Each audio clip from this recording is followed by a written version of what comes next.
말고도 프리랜서여서 주변 사람들한테 불편한 점 뭐 이런 거 있었나요? 아, 저 있어요.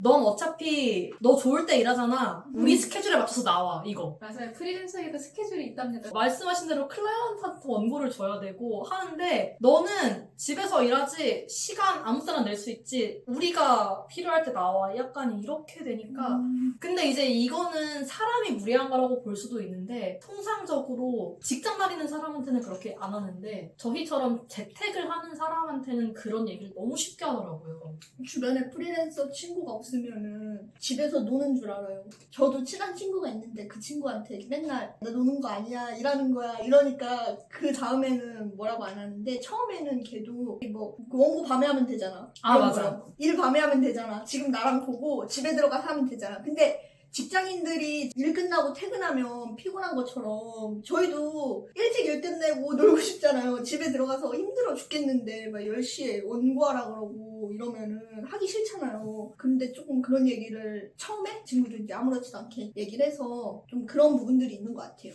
좀 비슷하면서 다른 케이스는 저 같은 경우는 어땠냐면 만약에 제가 아침 9시부터 6시까지 일을 한다고 쳐요. 그럼 이 친구들이 자기 일을 쉬는 날이니까 그러면은 우리 12시에 와서 4시에 파하자 이렇게 얘기를 하는 거예요. 그러면 너는 그냥 앞에 조금 일하고 뒤에 조금 일하고 요 뒤에 조금 더 붙여서 일하면 되지 않니? 이렇게 얘기를 하는 건데 이 중간 시간대를 빼면 안 돼요. 왜냐하면 저희에게도 예열 시간이란 게 필요하고 약간 공부하다가 엄마가 갑자기 막 들어와가지고 야 밥 먹어 이러면은 그 리듬이 다 깨져버리듯이 저희도 작업 리듬이 깨져버립니다. 그리고 담당자님이 출근해 계실 때는 일을 안 하는 게 아니라 그 시간은 대기 시간이라고 저는 생각을 하거든요.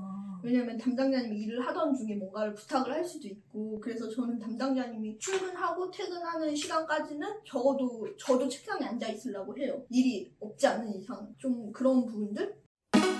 그리고 저 같은 경우에는 어렸을 때부터 작가 생활을 해갖고 새로운 사람을 만나면 무례한 질문 같은 거를 많이 받을 때가 있어요. 뭐 연봉 얼마냐라든지 저 웹소설을 한 번도 보지 않았는데 작가라는 이유만으로 뭐 작품 알려달라고 하던지 이 작품 알려달라고 하는 것도 굉장히 무례한 거거든요. 본인이 웹소설을 정말 좋아해갖고 그런 거면 상관이 없고 뭐 판타지를 정말 많이 보시는 사람인데 판타지를 쓴다고 해서 작품 알려주세요 볼게요 뭐 이러면 상관이 없는데 웹소설 뭐 봤냐고 물어봐요. 그러면 본 거는 없고 아니면 막 드래곤 라자고 이런 거 있잖아요. 이영도 작가님 옛날 웹소설 책 이런 거 말씀하시면서 제가 작품 알려주면 그거 사서 보겠다 이런 식으로 좀 무례한 얘기 하시는 분들도 많고. 그러니까 사실은 이게 작품을 사서 보겠다는 것 자체가 무례한 거라는 뜻이 아니라 어떻게 보면 테리님을 동물원의 원숭이 보듯이 맞죠, 그쵸. 얘기를 하는 그거를 본인이 이렇게 느끼신 거거든요. 회사 같은 데 가면은 막 너네 회사 제품 사줄게 약간 이런 느낌. 저는 좀 그런 거를 많이 겪었어요. 저는 사실 이런 거는 상관이 없는데 그거 있어요. 궁금하지 않은 자신의 연애 썰 같은 걸 풀어놓으면서 야 끝내주지 않냐? 네 소설에 이거 써라. 그리고 나한테 커미션 좀 줘라. 이러는 분들이 좀 있어요. 저는 그 로맨스 소설을 쓴다고 어디 가서 절대 말을 안 하거든요. 로맨스 소설 쓴다 그러면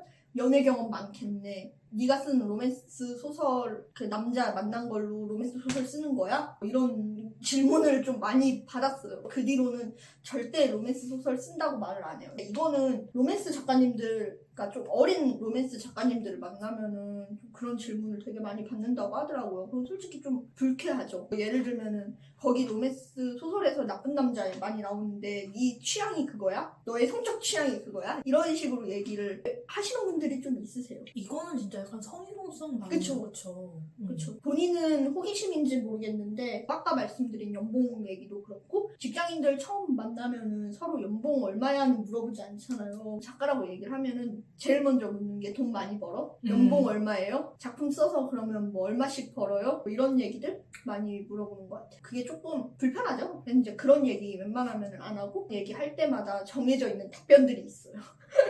어떤 답변을 좀 하세요? 저는 이제 매출 물어보면은 같이 물어봐요. 연봉 연봉 얼마? 얼마세요? 뭐 만약에 먼저 까면은 그 정도 벌어요 라고 얘기를 해요. 뭐 그것보다 많이 벌 때도 있고 아니면 이제 웬만한 직장인만큼은 벌어요. 뭐 제가 직장인만큼 못 벌었으면 작가 생활 하고 있지도 않았겠죠? 약간 이런 느낌으로 돌려서 좀 얘기를 한다거나 그런 식으로 해요. 사실은 이런 분들이 어떤 마음인지 전 이해는 가요. 왜냐하면 작가라는 건 상당히 오랫동안 박봉인 직업의 대명사로 여겨져 왔고 맞아요.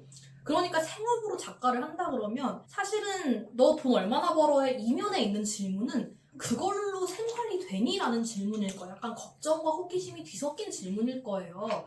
그런데 이제 질문을 받는 사람은 내 직업을 무시해가지고 지금 내가 돈을 못 벌 거라고 생각해서 이렇게 물어보는 건가라는 생각이 들 수도 있고 또 말씀하신 대로 왜 직장인들끼리 만나면 이런 걸 물어보지 않는데 하필 작가랑 만나면 이런 거에 대해서 아무런 거리낌 없이 물어보지? 이런 생각도 들 수도 있고 여러 가지가 되는 것 같습니다.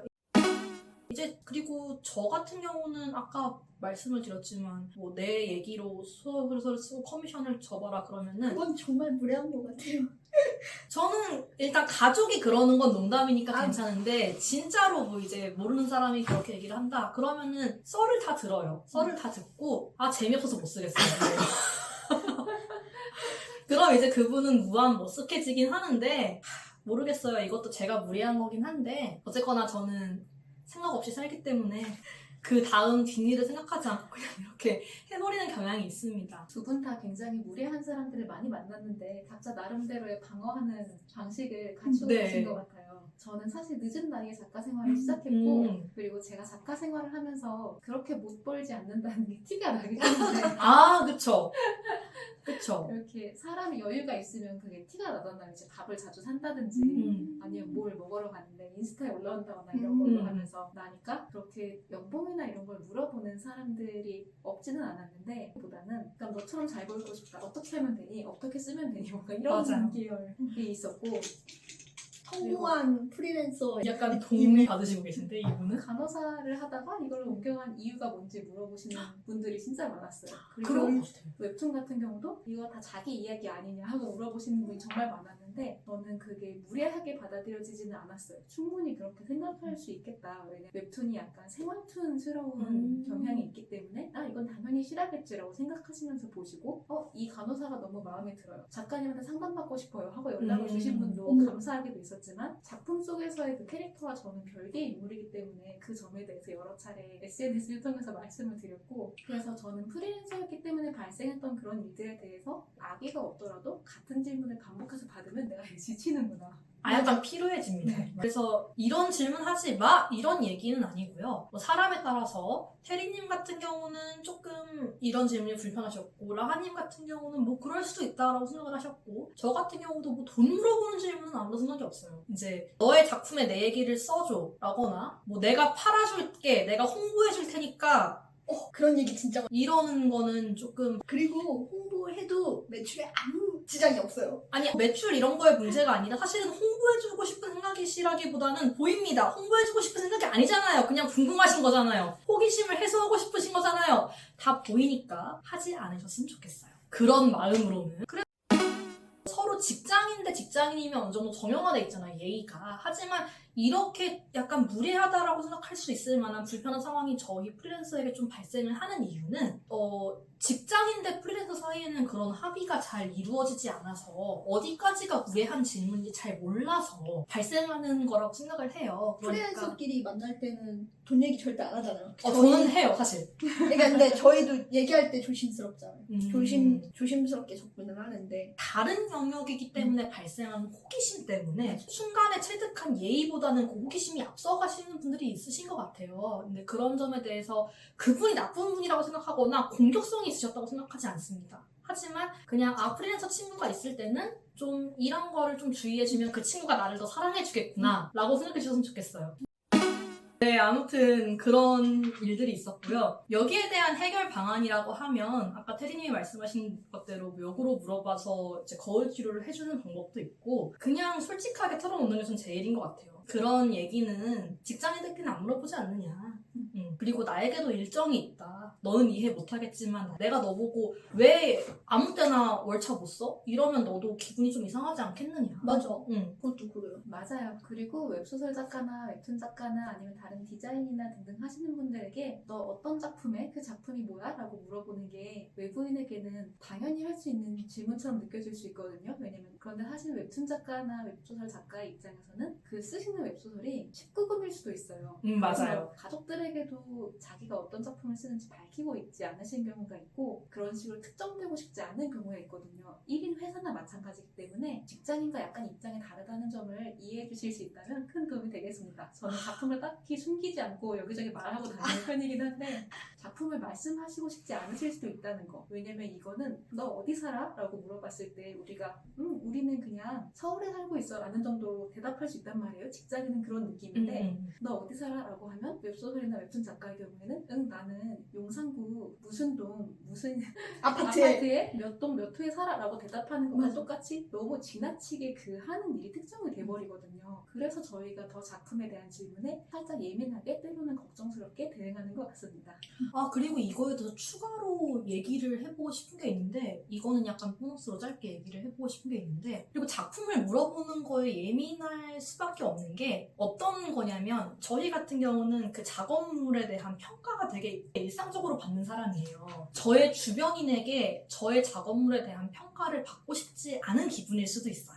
뭔가 모니터 너머의 사람들이 작품을 평가하는 거에도 굉장히 피로함을 느끼는 작가님들도 많은데 내가 얼굴을 마주대고 있는 작품을 쉽게 물어본다면 그 작품에 대한 평가도 쉽게 할 수 있을 거라는 생각이 들어서 조금 더 방어적으로 나올 수도 있는 거거든요. 좀 그런 점을 이해를 해주셨으면 좋겠어요. 그냥 회사 어디 다닌다 뭐 이런 게 아니고 내가 뭐 정확히 어떻게 특정이 되는 거냐면 삼성에서 갤럭시 개발팀에 있는데 갤럭시 무슨 어플에 무슨 UI를 담당을 했다. 그런데 옆에서 갑자기 툭 들어와서 근데 그거 버그 되게 많던데? 이렇게 되는 거지. 그쵸. 네. 그러면 저희는 약간 좋게 주변 사람을 만나러 왔다가 기분이 상할 수도 있는 거예요. 그런 일을 좀 비일비재하게 당해왔기 때문에 직장 다니시는 분들이 보면 왜 이렇게까지 방어적이야 라고 생각하실 수도 예민하다고 있지만 느끼실 수도 있는 것 같아요. 저희 같은 경우는 그런 점이 다소 그러려는 의도는 아니었으나 공격적으로 받아들일 수 있다는 점 이해를 바랍니다. 맞아요. 저도 친척들이 제 작품을 다 알고 있는데 갑자기 이렇게 친척 어른의 팔순잔치에서 만난 먼 친척 동생이 누나 이거 봤는데 여기 이거 재미없더라. 여기 막상 드라마에 무슨 요소를 넣는 게 좋겠어 하고 이렇게 갑자기 조언을 할 때 맞아. 응 그래 알겠어 고마워 하고 웃으면서 넘어갈 수 있는데 사실 그게 불쾌할 수도 있거든요. 네. 고맙지만 약간 이런 느낌으로. 그렇죠. 이게 되게 쉽게 훈수를 두는데 작품을 수정한다는 것은 저희가 되게 웹소설을 빨리 대강대강 쓰는 것 같아 보여요. 구체적인 방법론이 있어야 수정이 가능한 거거든요. 그리고 저희가 이렇게 하면 조금 이 순간에 재미가 떨어질 걸 알면서도 그렇게 할 수밖에 없는 일도 많아요. 고쳐라 라고 하는 말은 되게 쉽지만 실질적으로 그거의 방법론에 대해서 제대로 얘기를 해주지 않으면 전혀 쓸모없는 조언이고 그냥 기분만 상하고 그런 점을 좀 알아주셨으면 좋겠습니다. 이러면 프리랜서 친구에게 사랑받을 수 있다. 네, 그런 얘기였습니다. 읽어주셔서 감사합니다. 네.